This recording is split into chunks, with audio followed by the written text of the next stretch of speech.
Good evening, Safe Space family, and thank you all for joining us tonight.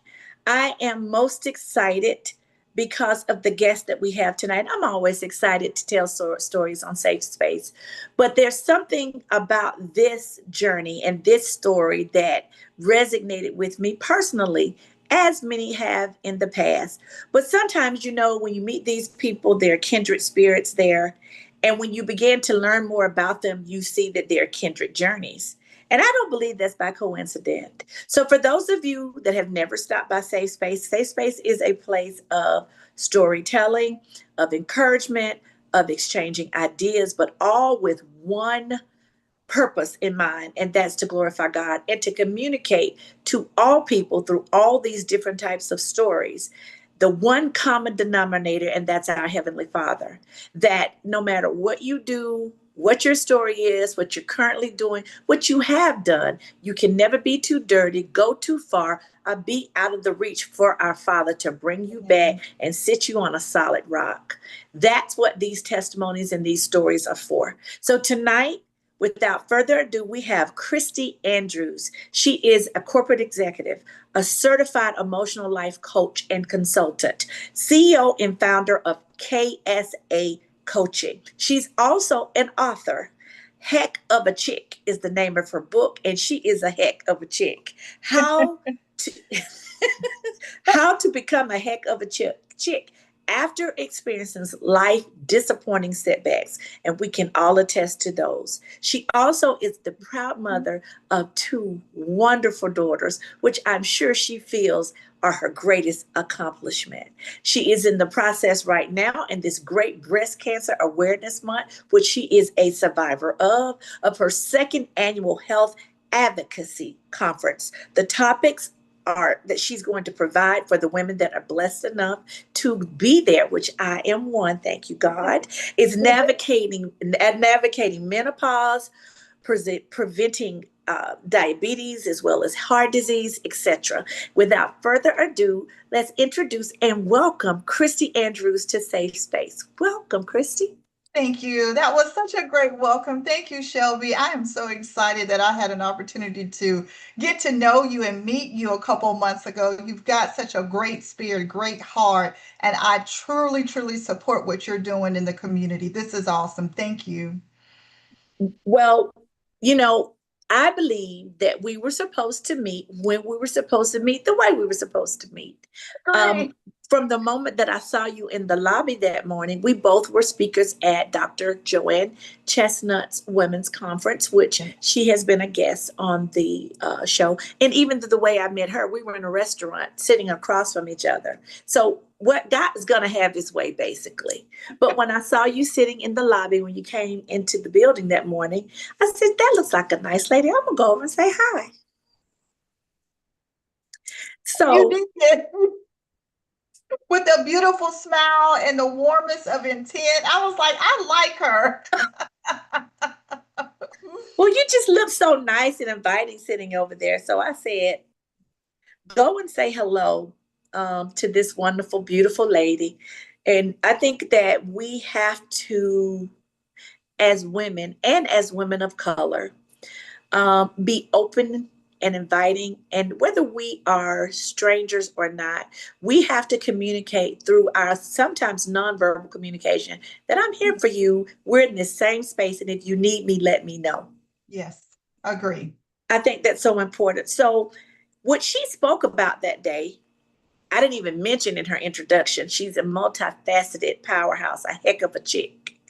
So, one of the things that she specializes in her corporate profession, and she can elaborate on that for us, is advocacy, self advocacy. Whether it is she is a medical professional executive, so whether it's advocating for yourself in the doctor's office, in the hospital, or personal advocating for yourself in personal relationships, as well as in the workplace. So tell us a little bit about that. And we're going to go on down the list with the book and the coaching and the event.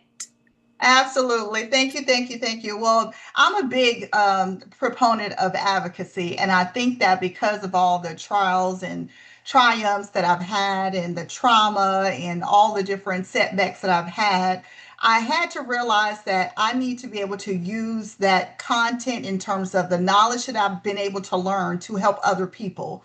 And Hmm. so that comes down to self advocacy. And as an executive and life coach, I really, really push self advocacy because there's nobody else that cares about you more than you.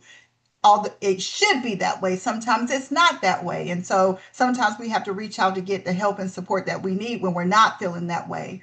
But for me, advocating for yourself, not only in the workplace, the doctor's office, even in your home, as women, we need to make certain that we can focus in on ourselves and ensure that we're pouring into our own cup. I think as women, we put on a lot.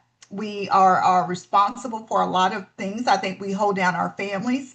We hold down our organizations. We hold down our family and our friends. We're the strong spot for everybody in our family. So we take on a lot of responsibility. And I think by the nature of being a woman, we're very nurturing. And so it's so easy for us to give and give and give and give. And then we don't self-select to make certain that we are first in our lives. And so as we talk about that, self-advocacy is extremely important to me, to the extent where anytime I go through something horrible, I have to share the story. I have to share my experience. I have to share what I've learned from it. And so over the years, I've realized that every time that I am tested and it becomes a testimony, that I can leverage that to educate others. So as you mentioned, self-advocacy is very, very important to me. So even in the office, medical office, when you're doing your doctor's appointments, or you have to have surgery, or they're trying to figure out what's wrong with you from a health condition. I have gone through a lot of health challenges in the last few years, some major life changing experiences with the healthcare field. And so I had to learn on my own. Although I've been in healthcare management for about 26 years, being on the other side and being a patient in this world, I had to rethink how I thought about healthcare and patient satisfaction and making certain that you have a team that takes care of you and that you can advocate for yourself in the doctor's office. So I had to learn how to do that. I also realized that even in the corporate arena, in the working environment, in the workplace, advocacy is extremely important. And oftentimes we don't allow ourselves to advocate for ourselves because we don't think that's important. We don't think that we have the opportunity to do that. Sometimes we lose our voice just based on who we're working with and what we're Hmm. doing, or maybe we're even burnt out, or maybe we're feeling overwhelmed. But Hmm. we can't forget to speak our voice. We have to elevate our voice. And then lastly, I talk about advocating for yourself in healthcare. I talk about advocating for yourself in the workplace, but you also have to advocate for yourself in your own home. In Oh, your yeah, own home. I think we forget about that, we Shelby. do. We do. We do. Because they're our loved ones. And we think, as you alluded to, that we're supposed to take care of everyone. But if Mhm. you're not careful, I heard a young lady on social media, I don't even know when, she spoke about what we're told as little girls and shown many times in our homes growing up. We're supposed to cover, we're supposed to take care of everyone, we're supposed to constantly sacrifice. And all of those are characteristics of God. However, what she pointed out is that you can get lost Yes. when you make no time for yourself, you do nothing for yourself, you can lose your identity literally Quickly. in your children, in your spouse, in your parent, because so Yes. many people are sandwiched. They're caregiving for parents, they're caregiving Correct. for children. Yep. And when you look around at 40 or 50 years old, you don't even know who you are. You don't know what you like. You don't know what your dislikes are because everything has been about everyone else. Correct, correct. And I think that oftentimes our loved ones around us, they don't really recognize that or even acknowledge it. And it's because, like you said, whether we were told or whether we were shown, and most of the time, I would argue that we were shown that this is how you take care of your family. Yes, you need to cook and clean. Yes, you probably need to work now. And yes, you got to take care of the kids. You got to do homework, get them in the bath, make certain that you're taking them as a taxi. Like, oh, we're all taxi. We were Ubers before the Uber driving industry started. So we saw that, whether we saw it with our moms, our aunties, our big sisters, grandma did it. And so we thought that that was the definition of what a woman needed to be. But Mhm. I would contend that there's times where we have to learn and unlearn things. And Mhm. I think that it's now time for us to unlearn those patterns because they no longer serve us now. And so once we know better, obviously we have to do better. You're right. We are responsible for the information that we come into the knowledge of, whether it's Mhm. biblical or otherwise, because now you know, and you should be propelled or compelled, I should say, to do better. One thing, now this is from a personal spot, because Okay. you are an advocacy expert and you are an executive in the healthcare industry. It is very imperative. And I haven't been in this setting in 8 years since my mom passed, but I remember feeling unheard depending on the personality I was dealing with. Correct. I was asked many times, "Are you a healthcare professional?" Only because I had a certain amount of intellect and I cared to figure out and could communicate with them intelligently about what was going on with my mom. And if I interjected maybe a question, maybe not even disagreeing, but just a question for thought, because all patients are not alike. They Correct. have education and a broad scope of many patients. I Correct. had one. Correct. So not all shoe sizes doesn't fit everyone, even though some of the parameters of the shoe should work, but it very well may not. And Yes. what I'm speaking of is like my mom was a woman of a certain size. She was over 200 pounds, probably about 220 or so, but she had a very sensitive system to medication. I did not. And I was much smaller. So it was very easy by them going by the charts or whatever they went by as far as dosing her to overdose her. And so I would make them aware. And that became an issue. First, I was the best daughter in the world because I was there and I was attentive and I heard the stories about people leaving their loved ones. And then I was a problem because she stayed too long and I asked questions. And it can Yes. become very, very uncomfortable dealing with that because you have the stress of your loved one being ill. And Yes. I was very mindful of not coming off too pushy and communicating in a respectful way, but I was not always communicated to in a respectful way, which added another layer. Um, Yes. so, Additional stress that you didn't need at that time because you're going through that stress, you're going through the struggles of the emotional well-being that you're going through because it's also a grieving period. Your loved one is not well. and I did grieve her before she passed away, even when she wasn't in the hospital, because I Correct. saw the decline. She was Yeah. in my home with me. But I guess my question out of all of that pouring out is, what would you recommend as far as teaching people or giving them guidance about how to advocate not only for themselves, because I've heard people talk about it happened with themselves. Matter of fact, I saw a video of an African American woman the other day that tore my heart apart because she was obviously ill in the hospital, talking about how she was being treated for speaking up and advocating for herself. She was very ill. She basically had breath, just a little breath to try to get it out. And Yeah. so, what advice would you give as far as advocating for ourselves in doctor's offices? Like when you think that you need further investigation by something that you found in your breast, and they're telling you you don't need the test because of insurance reasons. How do you advocate for yourself to push through that for yourself or your loved ones?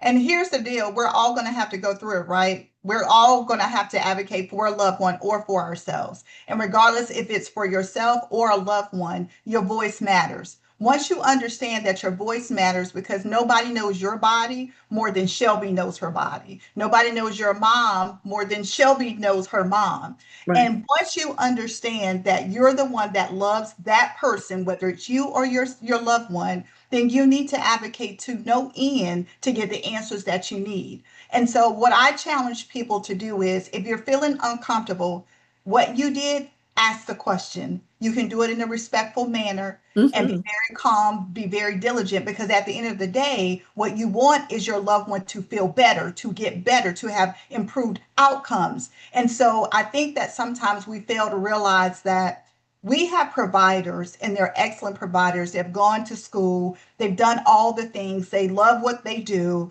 and they're used to dealing with patients on a day to day basis.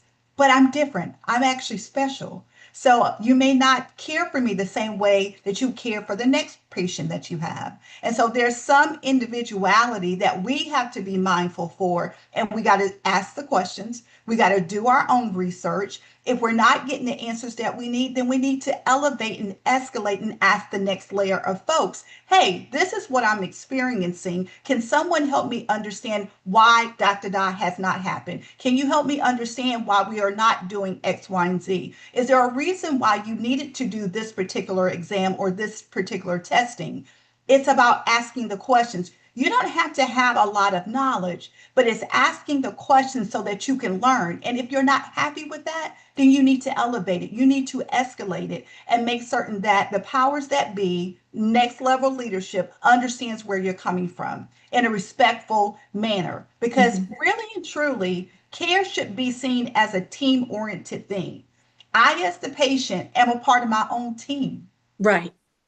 As providers, we are part of the team. So it Right. takes the team to be able to take care of us. And so when we feel like our voice is not heard and it feels uncomfortable, you feel unseen, at that time, you got to advocate. And because we are our best advocates, I'll put it that way.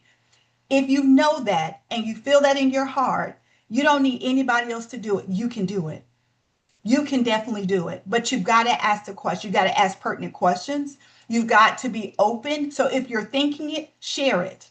So Right. I'll say, for instance, I've had to care for, I was a caregiver for my late husband that I lost. And so I advocated for his care from the time that he was diagnosed to the time he left this earth.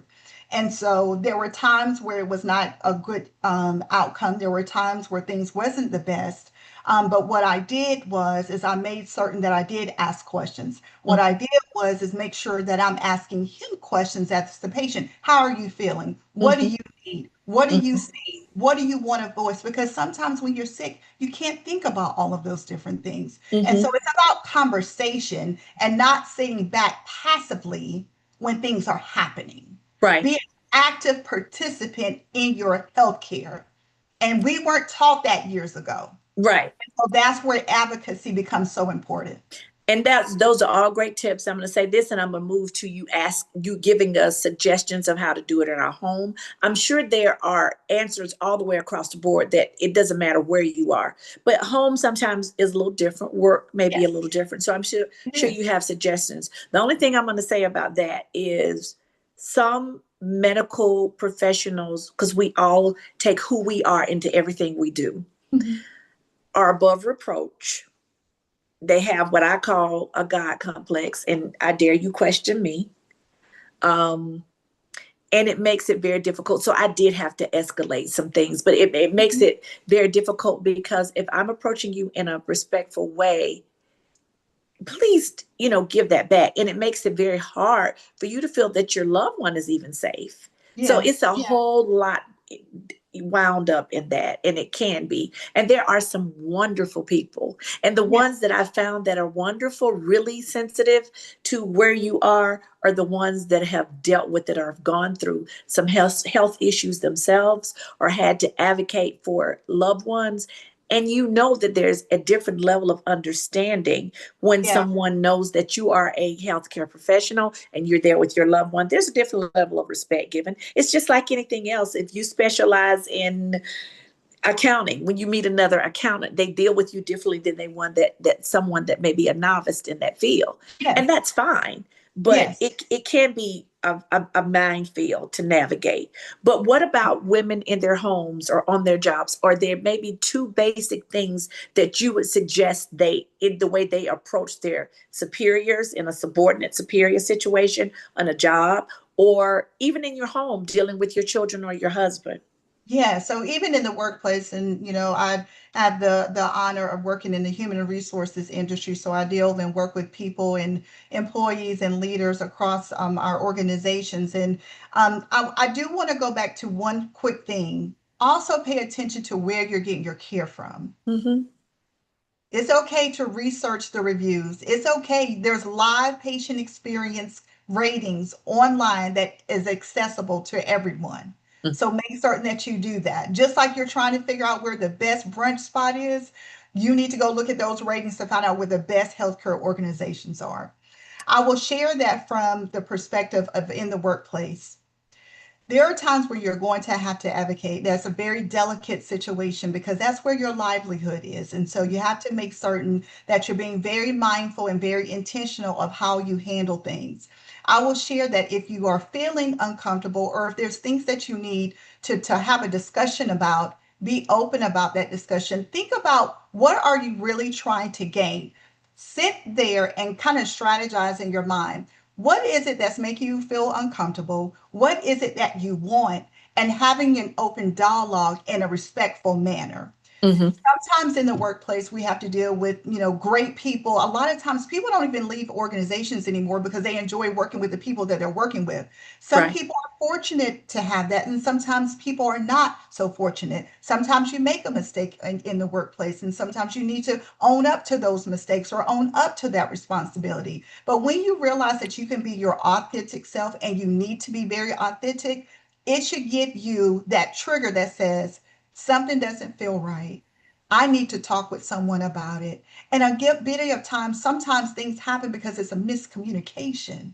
But allow yourself the opportunity to even have the dialogue, have the conversation, and not keep it to yourself. Because oftentimes we keep it to ourselves and nothing gets resolved. And the only thing that builds up is just total resentment. So it's about having that open dialogue and believing that your voice matters. Your voice matters in the doctor's office, your voice matters in the workplace. And so we have to be mindful that we have to advocate for ourselves because no one else's responsibility. And once you understand that and once you realize that, then you understand that you have to voice your opinion. You have to share what's needed. If there's opportunities that you have from a professional development perspective, go after those things. Learn, grow, develop, network. Do all the things that you need to do to not be to be a lifelong learner. If you're having issues or you're having concerns, share that. Have open dialogue because I guarantee you the majority of the time is often miscommunication. And sometimes it's because it's our own insecurity. Sometimes That's it's good. self-inflicted. That's good. We were And we talking are, about that tonight with offense, which is what you were talking about with insecurity. It's kind of, it crosses over in some mhm, aspects. Uh, mhm, our paradigms, we have one of the Reverend Chambers is one of the facilitators of the book study that we're doing. And she's trained in the mental area okay, as good. far as psychology and Yes. everything. And she was talking about the attachments and the things that we develop as kids through our paradigms. And Mhm. I've always been big about examining my own paradigms. And that was because of my mom. She always taught me to look at me in any situation because that's the only thing you can control. So you deal with the adjustments that you have to make to try to accomplish what it is that you're trying to do before you look outside of you. So, Absolutely. one of the things that we were talking about tonight in how we are offended is our paradigms. And she broke it down really well regarding attachments and the type of attachments through the things that we experience or how we are not reassured or affirmed as children, through the things that we see. So often, children don't do what you say, they do what you show them through your own Correct. behavior. And it Correct. becomes natural to you and you don't even realize that's an issue that's occurring in your life over and over again, whether it be your personal relationships, your work relationships, or Yes. etc. So, Correct. and, And and, and sometimes the first correction is yourself, like you absolutely, said. And so sometimes when I'm working with my clients, they'll share with me, "Oh, this happened. This is what happened, and I want to explain to you how this happened in the meeting." And I'll say, "Well, what's your responsibility in that?" And then they'll sit and they'll pause and they'll think about it. "Well, this is what happened. This is what it made me feel." Aha. Let's get to the bottom of what you're truly feeling. You're not really mad or upset at that person. You're mad at the fact of how you feel they made you feel. But nobody can impact your feelings. Nobody can do that. That's our response to that. So that's we got right. to be careful. And just, being an executive coach, I am actually certified in emotional intelligence as well. that is something that's huge for me. It's about being grounded in who you are. How do you express yourself? How do you manage stress? How do you come across? How do you read the room? How do you understand your communication styles and things of that nature? So that does impact your workplace dynamics as well. Do you feel insecure? Do you feel like you're not prepared for the role that you're in? Are you suffering from imposter syndrome? There's so many different things that kind of play a part of that. And so it's about sitting down, having an opportunity to understand where you are, and then getting that development, getting that support to move on so that you can elevate yourself, because that's our responsibility. Our responsibility is to advocate for ourselves in the office, in the workplace, and at home. And I'll just share with you from an at home perspective. I have been, an only parent for quite a while. I've been married. I've done all of that. But what I never realized until recently, a few years ago, actually, is that I never really advocated for myself. I learned by watching, I learned by observing, and I don't think necessarily that I learned the most proper things all the time. I think that I've had great role models in my life. My mother was an excellent mother. She's the original gangster. She is amazing. She has been a trailblazer in her industry. She is a master accountant for 30 something years. First Black woman to be a deputy county administrator for several counties. So I come from a good stock.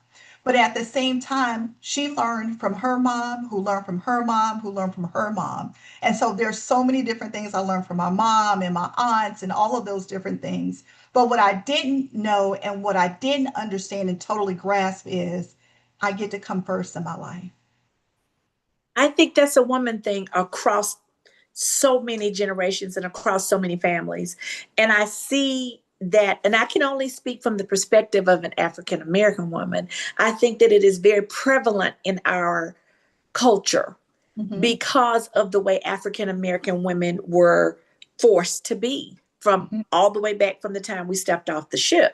I mean, Mm-hmm. you think about women having to contain everything they felt and still be kind, nurturing, and loving. Now, I do believe it is the nature that has been God given, because there would have been no way to do it. But at the same token, they were people. So Yeah. you abuse me, and I'm forced to nurse my children and yours. And I was reading something recently about how they nursed people that grew up to be their abusers. Mm-hmm. Yeah. So Yeah, that happened. can you imagine the dynamic? How much more can you put yourself away than that? Yeah. So it Yeah. evolved in not giving any type of self care. And I'm not talking about going to the spa. That's Mm-mm. okay. But it Mm-hmm. evolved into being no type of self care throughout the way it looked differently as the generations evolved in Correct. us. So Correct. I could see that it is a huge issue because I lived it. Yes, yes, and we all can relate. And regardless of, and I'll take it one step further. Regardless of your background, regardless of your age, regardless of your profession, regardless of where you came from, regardless if you grew up with your parents or your grandma, as a woman, you have taken on everything. Mm, There's nothing runs without a woman in its place doing everything for everybody. that's right. And so what we saw was doing that for everybody appeared that that was fulfilling their cup. That's But right. what we didn't realize is that we weren't taking care of ourselves and we weren't the healthiest of people. And I agree with you in terms of the self care. To me, self care is not about the whole nails and the hair and all that kind of stuff. To me, the well being and that mental space and that mental capacity and making certain that you can manage your emotions so nobody else can manage your own emotions. Those are the things that we needed to be taught. Those are the things that we needed to focus on. And so it's that self perpetuating cycle that happens. And so we continue that phase, we continue it at generation after generation. So it becomes pathological because it continues to go. And until we unlearn that and kind of change those generational curses, and that's why I'm so big on this. If you don't learn to make yourself first, second, and third, it will continue in your mindset. It all starts with a mindset. And that's what I talked about. Even in the medical office or you were getting health care, who comes first? Me. I'm the And patient. what good are you to everyone? I mean, the true authentic best that you can be if you don't see about you. I Correct. mean, but that's just, we've had it backwards for a very long time. Correct. We could go on and on, but I have too much to cover about you, young lady. So next, we're going to skip to Heckuvachic, Yes.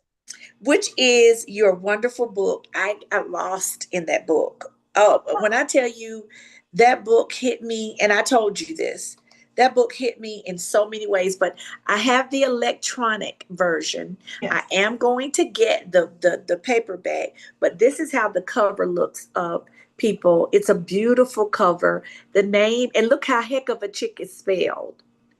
Yes. Heckuvachic.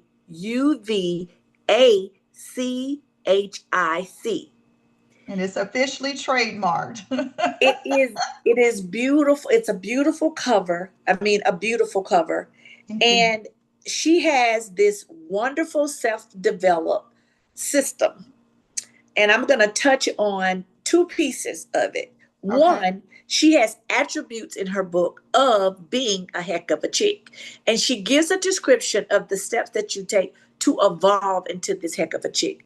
But this is a quick attributes: strong at times, accountable, resilient, independent, confident, courageous, optimistic, resourceful, desirable, poised, authentic, empathetic, empowered, persistent, vulnerable, and emotionally intelligent are the attributes of a heck of a chick. However, she developed a 5-step plan to assist you to have something tangible and something that's applicable that you Mhm. can apply to assist yourself in this transition. And that's Mhm. what I was very impressed by.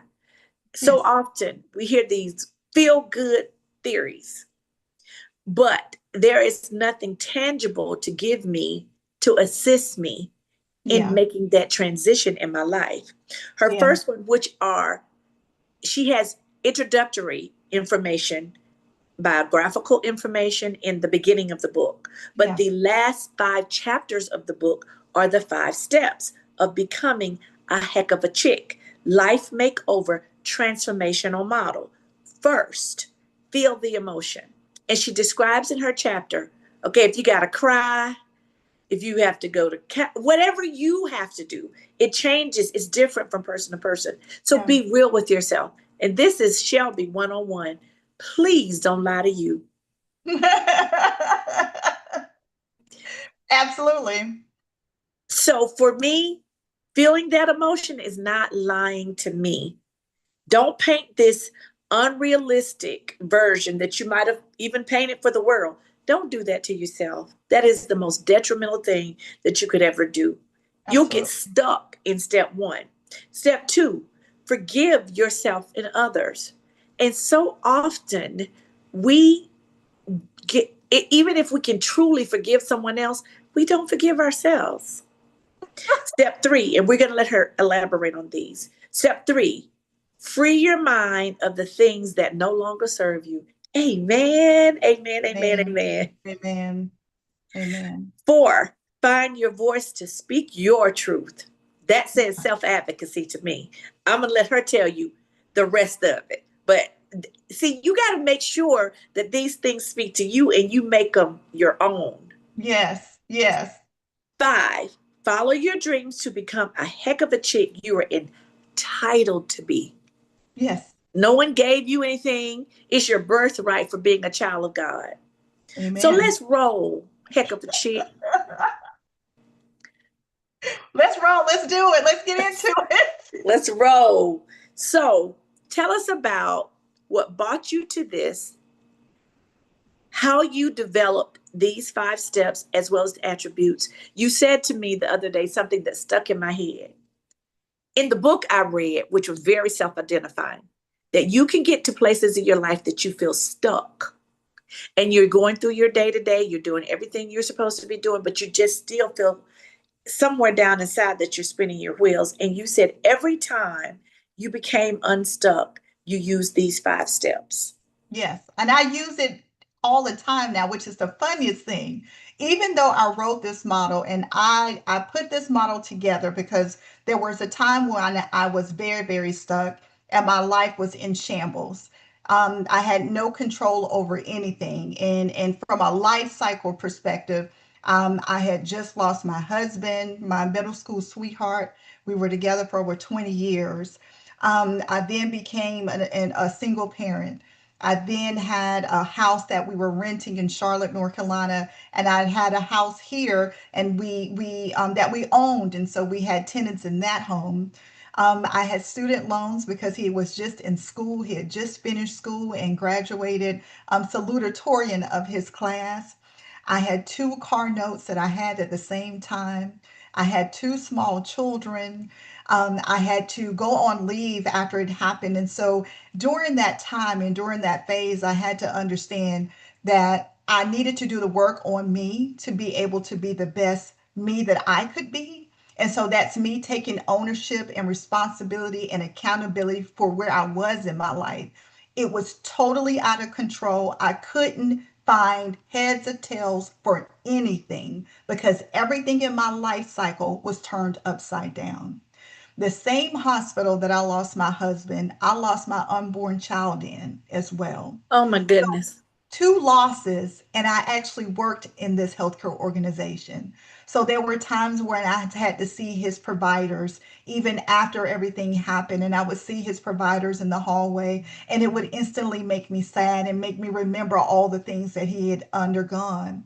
So And you were one so day, young. You were only 39. I yes, just, I mean, yes, it was yes. a Yes, lot. I can't imagine going through that. I'm a few years older now, and as I go back and I think about it, and I meet people who are 39, I meet people who are 38, and I meet people who are 37, and I'm just like, at that moment, I was going through the biggest battle, one of the biggest battles in my life.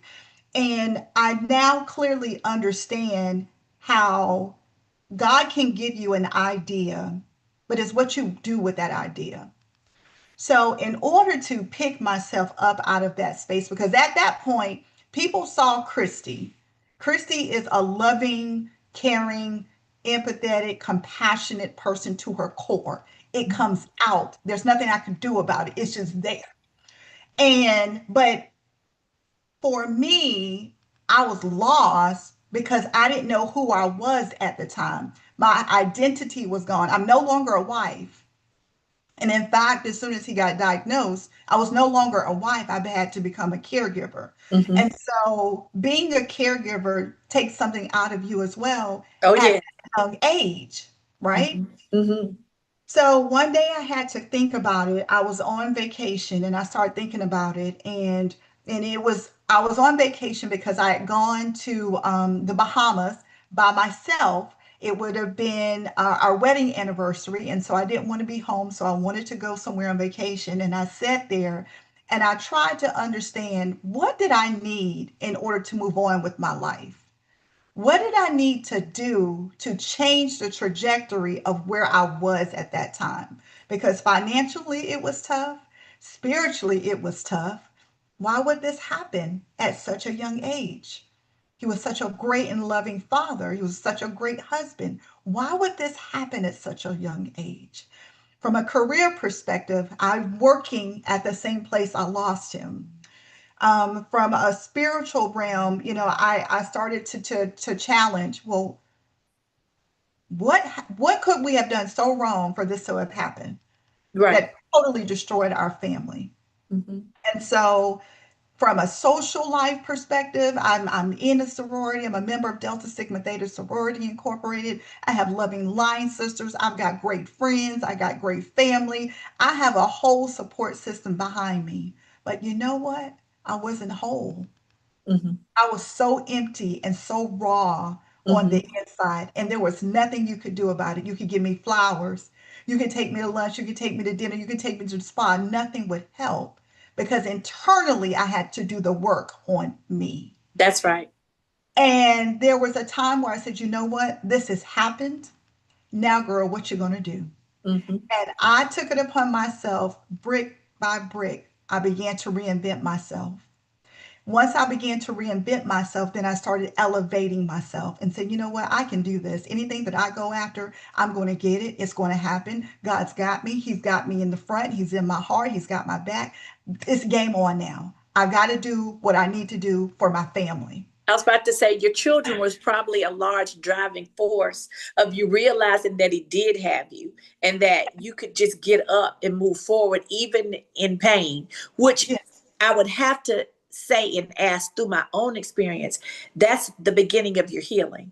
Hmm. Yeah, but it goes back to feeling that emotion. I Mhm. had to feel the Feel grief. it. I had to feel angry. I had to feel upset. I had to feel sad. There was nothing happy or I couldn't find the gratefulness that I normally would do in any other situation. None of everything that I worked on before helped me during this time in my life. Nothing could help me, but God had me the entire time. Right. From my testimony to you, God showed me every time that He had me. Ever since everything happened, He knew what was going to happen. As I began to reinvent myself, I said, okay, I need to rebuild my career. I need to maybe find something outside of this because I no longer want to be in the hospital where I lost him, unfortunately, and I lost my unborn child. I need to make a change with that. So when we made that change, I said, I need to do something with these cars. So I made the changes with the car. And so I went and sold my house in Atlanta. I said, if I ever go back to Atlanta, I don't ever want to go to our marital home again. So let me go ahead and get rid of that. Let's go ahead and sell that. And I kept moving and I just put one step in front of the other. And I said, you know what? I'm not giving up. This happened to me. I'm 39 years old, but it's not my story. That's right. That's This right. is not the end. So it began with a decision that you were going to stay the course and go through the process. Correct. Correct. And I needed to go through the process because I didn't know anybody my age. To talk to. No, I can imagine you didn't. And one thing that you kept saying that God kept showing up, showing you that he was there with you, that Yes. he had you. Mhm. Yes. So I'd ask for the direction from him that I make this step. I continue to ask for the direction that I make this step. He just kept pointing it out and I made the step. Go step. That's how he works because Mhm. we don't own our life. He's in That's right. charge of it. He's That's the right. one that makes the plans. And we can't handle the whole plan. If we saw the whole plan, we would pass out. So you got to trust him and take your hands off that driving wheel. But as women, we learn that we own this wheel. We got to put all hands on here. We own this. No, we don't. And so this entire time, he just kept teaching me and he kept showing me signs and he kept throwing things in front of me. And it would give me the thought process. Okay, now I need to make this change. Okay, these student loans that we have now, how can I get this expunged? Because I got to move forward. I was able to get all of it expunged. I was Right. still paying medical bills. I owed six figures in medical bills. I make one step, he make another. I make one step, he make another. So as I made the switch for my career, I left Charlotte, North Carolina, where my entire support system was. My support system is in North Carolina and South Carolina, but he kept saying, no, I want more for you. And he brought us back to Atlanta, Georgia. I had just sold my home 5 months prior. I knew I didn't want it. He'd already said, this is not your home anymore. And he Mhm. brought us back to Atlanta. When that happened and I began to build my career and it began to progress the way that I needed it to for my family, then I finally sat back and said, how did I get here? From being on a couch every night for a few years as a robot, not knowing who I was, not knowing how my life would be, not knowing where things were going to come the next time, how I was going to take care of my children alone. A few years. And he pulled me on the other side. So when I find out that he pulled me over to the other side, I said, I need to document how I did it. And that's how you develop the five That's how steps. the model came. What a blessing. What a blessing. But you know what's so great? Two things I heard, and I'm getting chills listening to you, and I had chills reading your book. You said, I asked him to show me So that means your spiritual eyes were open. You also said he kept showing up. I saw him, I saw him, I saw him. You had a spiritual eye to be able to recognize. So that took you, I'm sure, back to a level of gratitude that Yeah. you had lost. And Yes. you had the intuitiveness and the relationship already established to ask, see, and hear him. Yes. Yes. And that's Absolutely. also important. And you know, one of the things that I saw in what we're studying tonight, and I think, I don't know whether I mentioned it on here on the Bible study, but even when we're off track, before we get to the point of beginning these 5 steps, he's always there.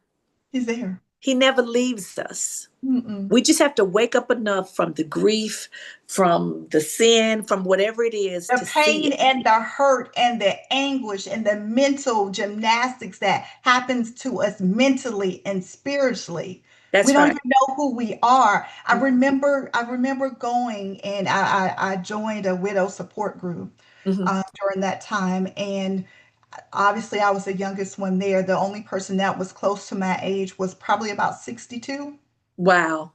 And we're all still friends to this day. And we look after one another and things of that nature. And I was in this support group and I thought to myself, this wasn't supposed to happen until I was this age.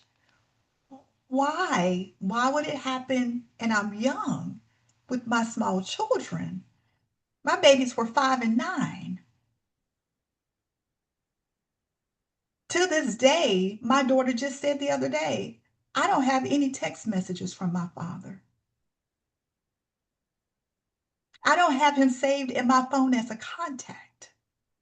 So the pain and the grief really never goes away. It doesn't.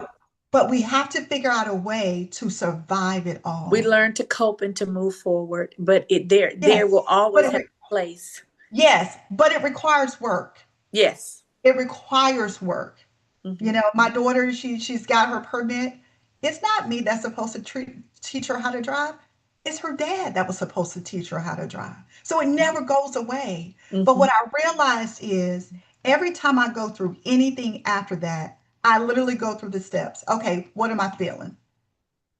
Am You I mad? start there Am and I you work your sad? way through and you end Correct. up on the other side. And I end up on the other side because, honey, I am a heck of a chick. I'm gonna Heck tell of you. a chick. Absolutely. Now, heck of a chick.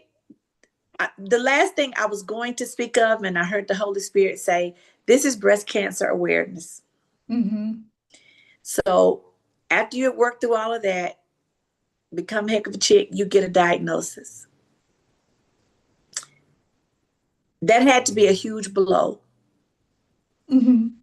And the first thing I heard you say when we spoke the other night is, which is the last thing I was going to speak about, that you had taken your last treatment and you had gone away to the DR, to the Dominican Republic, possibly Punta Cana, Mm-hmm. and you were sitting on the beach and God said, you'll need to unlock your iPhone. Okay, phone, stop it.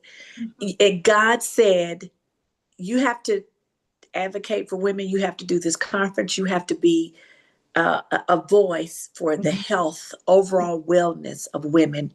And you got on the phone and you called, booked the space, and it was August. And you had until October to pull that conference together, which your first one was last year.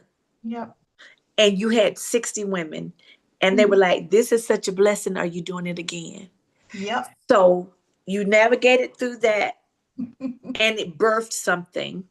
It did. It did. And I'll share this, yes, it was a blow. It still is a blow because it's something it's an ongoing life cycle, right? And so when I had my surgery, my major surgery, and I had it on June 13th at 5 o'clock in the morning, and I went through a recovery period and recovery process. I did go on vacation and I literally had just gone to Punta Cana to babysit my niece so my sister and her husband could have some time together. That's why we went. And before we got on the plane, I was taking my children to do back to school shopping because when we got back, they were going to be going to school. And what happened was We were checking out. We were just going places. I was getting their clothes and getting their shoes, just like you normally would do. Okay, what do y'all need? Okay, let me go ahead and pay for that. Oh, you can't get that, but you can get that. Oh, you want those pants need $80? No, we're not doing that. So we were at one particular store and I was getting ready to swipe my card, and there was a question that came up on the screen. And it says, do you want to give and donate to breast cancer awareness? And I was getting ready to say no. My daughter saw me getting ready to push no.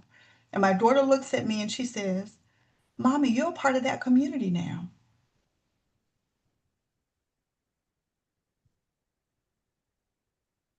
Out of the mouth of babes. And it then dawned on me at that moment, not only is she absolutely right, but now I got to do something about it. So we finished there. We go on vacation. I'm sitting on the beach. I actually have a picture of me on the beach. And I said, I didn't go through all of this in vain. My God gave me a voice.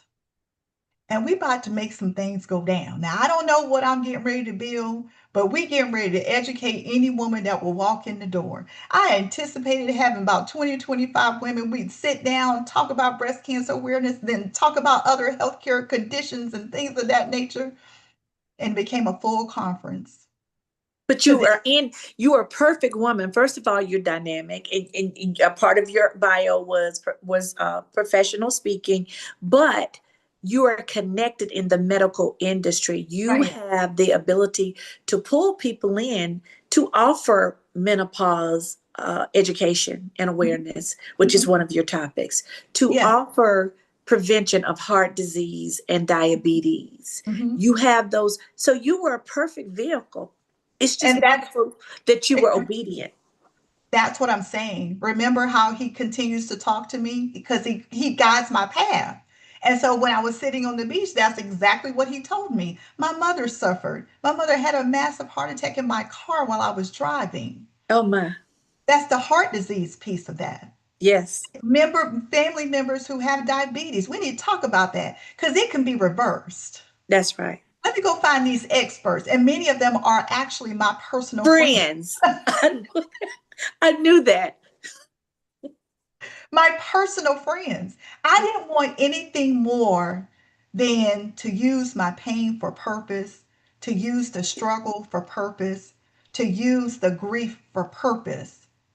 And I saw God all up and through there. So Mhm. he helped me. I called my girlfriend as soon as I got back to Georgia and I say, hey, I've already paid for a place. We're getting ready to have an event. I don't know what it looks like, but I need your help. So the two of us planned a whole conference in 60 days. And had 60 guests there. So this brings us to our last topic. Tell us about your second annual conference that's going to be held at the Marriott in Buckhead on the 18th of this month that I'm very excited to be attending. And I want I'm I'm so going excited. I want to go to all of the classes. I want to go to navigating menopause. I want to go. Both of my parents suffered with heart disease. I want to Yeah. go to the preventing diabetes because I've been fighting this A1C since I hit 50, Yes. definitely Yes. 52. Yes. Yes. Let me So tell you about it. I'm ready. I will So, be there. I will be there in my pink. oh, I'm glad and I'm excited. Matter of fact, you wear that beautiful pink you got on that. It's so cute. Um, After the event was over on yet last year, I literally never planned on doing it again. It was supposed to be a one and done. And when we looked in the room, we were, You said it was supposed to be a one and done. and God was like, no, and I'm getting ready to show you. I can show you better than I can tell you. That's what my mama says all the time. All of our mothers. So, throughout the day, everybody, you didn't, it was such an amazing and empowering experience. You didn't know whether to cry, you didn't know whether to laugh. Many times you were crying while you were laughing while you were crying. It was such an empowering experience, and it just built sisterhood. Hmm. Women had never met before, you could see them bonding at their tables.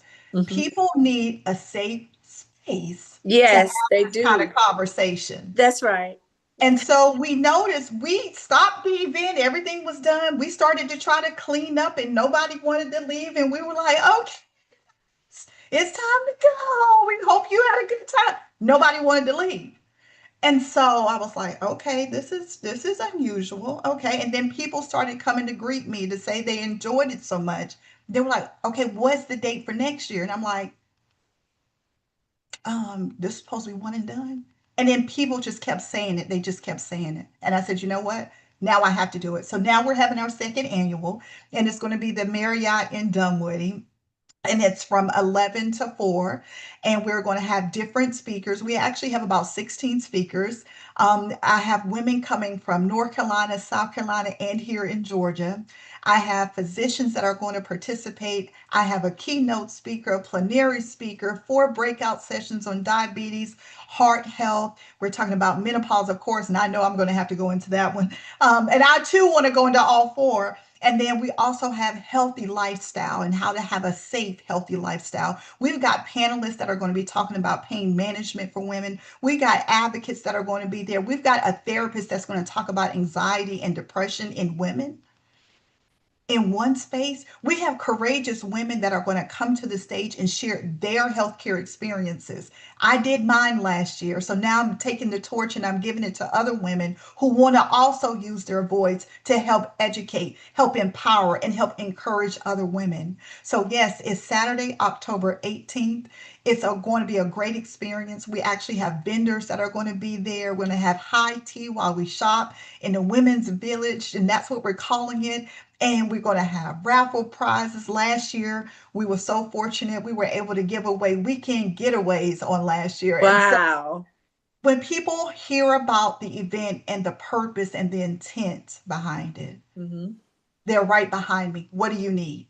Tell me. I'll be there. I'll give you this. Tell me what you That's need. great sponsorships to be able to give away getaways at your first one. That's serious. In 60 days. And so I'm excited about the event. It's coming up. We're down to the wire right now. We're very excited about the professional women and the women who are coming to get this education. And Mhm. I will share with you one of the additional things that I added is I actually added a geriatrician as well because, we have women that are aging. And so Yeah, they geriatric are health is living, very important. And people are yeah, living longer. I saw a yeah. woman the other day that was 94 and I was floored. Yes, and you don't know, and people are living longer. And so it's like, how do I maintain my mental state, my well-being, my aching bones, and things of that nature? How do I keep my quality of life going because they are aging? And so I want to make certain that any woman, regardless of their age, can get something out of this experience. There were That's women awesome. That's last year that realized they didn't even need to have insulin anymore because the wow. dietitian, the certified dietitian, my friend, by the way, I've known her for quite a while, maybe 20 years. She has been a certified diabetes educator for 30 years. And she counseled and coached women at the end to share with them what they needed to do because she has her own company as well. So not only is Wow. it a wonderful experience, but I'm also helping entrepreneurs. How do we build what we need to build for women by Hmm. having our own businesses, by making certain that we have our own and that we're developing each other and empowering each other as sisters? So very important. That's very, very true. And I was reading the other day, they were talking about the amount of educated Black women that have been impacted by the government layoffs, upwards of 300,000. And Yeah. one young lady said, well, we're just looking forward to connecting and these intelligent, dynamic African American women beginning their own businesses and not having to work for anyone else. They were like, they don't know what they've done. This is going to be a thunderstorm of success. And I believe it I believe it too. because I believe in Black girl magic. I do too. And I also think that I know, given the circumstances in our country and our Hmm. environment and our homes and the pressures that our kids are facing in school and all the different things, it impacts us all. I don't care who you are, it It impacts us all. does. It's It a does. lot of things that are going, but in this type of environment, women do need a space to come together, to connect, Sisterhood. the sisterhood. I don't care whether you're in a sorority or not. I don't care if you're in a women's circle or not. I don't care if you're doing Bible study. I don't care if you're in the Sunday school, whatever it is. It's a sisterhood of women who've never met each other, who are now exchanging numbers, who are now networking with one another.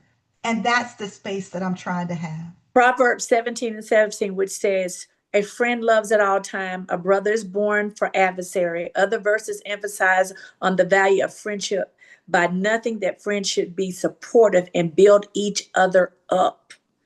Yes. Two are better than one because they have a good reward for their labor. Yes.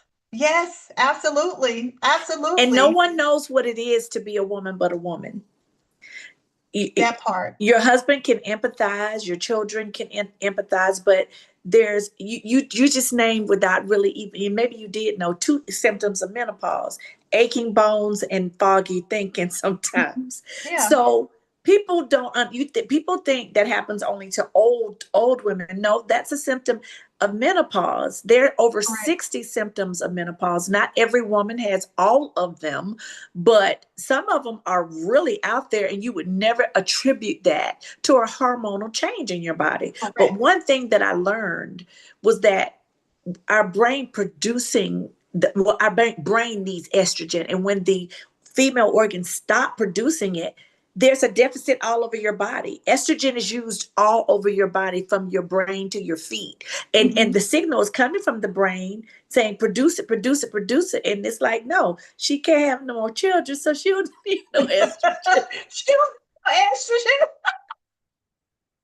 And even my menopause speaker, Dr. Mandeville, she is absolutely brilliant. She's nationally known, like everybody knows her. She is going to come and bring the knowledge, because there's certain women that are going to be able to do some kind of treatments around menopause. There's some that shouldn't. There's some that can't. There is so many different things that It affect is. It us. is. And when I saw that it can affect your nervous system, and that neurologists can look at pictures of brains and look at the women that went through extreme menopause for longer periods of time and the ones that didn't as much, this thing is serious. And Yeah. that most doctors only had 6 hours of training throughout their entire medical school career, because Yes. it just has not been taken seriously. Can you Yes. imagine the suffering that's going on? Exactly. But not only suffering, it's about, now, how do I take a step back and advocate for myself to get the education that I need? And so when I look at this particular event, you're talking about having 16 licensed, board certified people providing education. This is the amount that you spend on your nails. This is the amount that you spend on your hair. This is the gas tank that you just put in on Saturday morning. And all Like, of those things are more than your ticket cost. So, which brings me to, give us ways to, first of all, contact you if they need your coaching services, yes, the information for the event, yes. and anything else that you'd like to give people to be able to contact you. Okay, thank you so much. I appreciate that, Shelby. So, if you are interested and ready to join a wonderful sisterhood experience, which is a life changing experience, on Saturday, October 18th, go to iadvocateforme.com and register for this conference. You will not forget, you will not regret it. I will also share that if you are interested in my book, you can find it on Amazon, or you can go to my website, Coach KSA. KSA is not French or anything. It's actually just my initials, and it's coachksa.com. You can also go to my website to learn more about the services that I provide. And one of the things that I want to leave you with, I am very much a God fearing woman who's been through a lot in my life. I've gone through a lot of trauma. I've gone through a lot of triumph. I've gone through a lot of learning opportunities, and I have multiple testimonies. The one difference about me is that I'm extremely relatable, because I pretty much have gone most through everything many folks have gone through, whether in the workplace or in the doctor's office or at home. I've gone through it all. I've just happened to have the gems and the secret to getting your life back and reinventing yourself to elevate yourself even more. That's awesome. If for some reason you missed it, and LaShonda is going to be kind enough to list it in the credits of the show, you can always reach her through me. Yes. I, I am on Facebook, Instagram, as well as YouTube. The handles are Safe Space with Shelby Arrington or Safe Space. Normally you will find Safe Space with Shelby Arrington, but I also have a website. It is safespacewithshelby.com.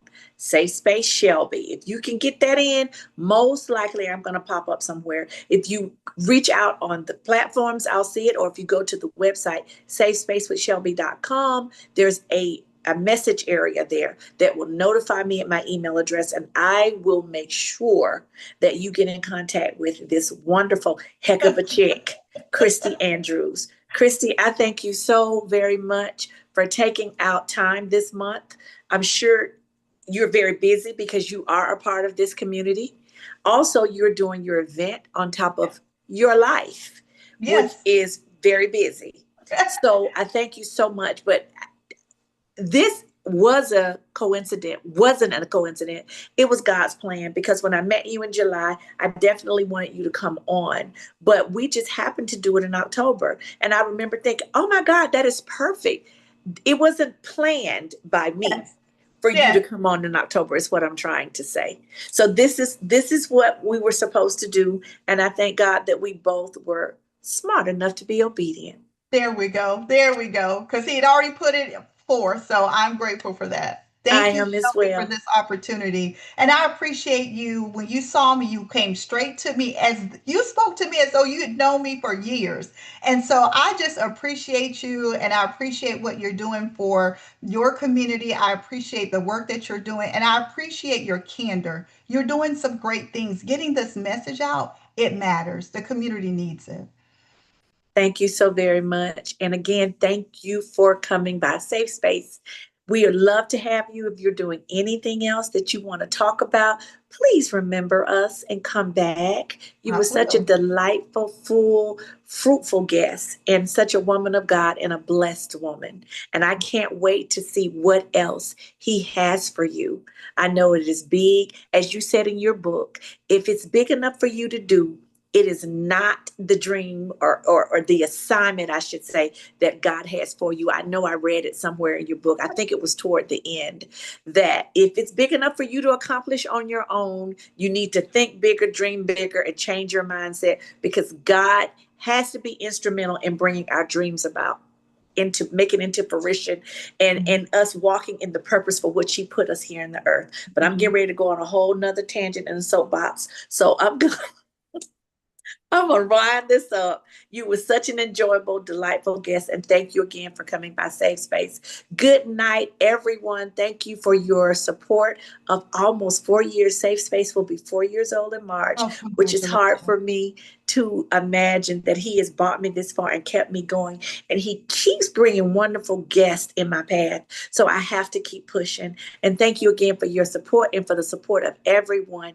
My big sister Dot calls them safe spacers. So thank you to all. Okay. Thank you to all safe spacers for your support and your love down through the years. You all have a wonderful evening. And signing off, this is Shelby from Safe Space. And thank you for listening. And thank you, Kristie. Thank you so much. Good Have a night. good night.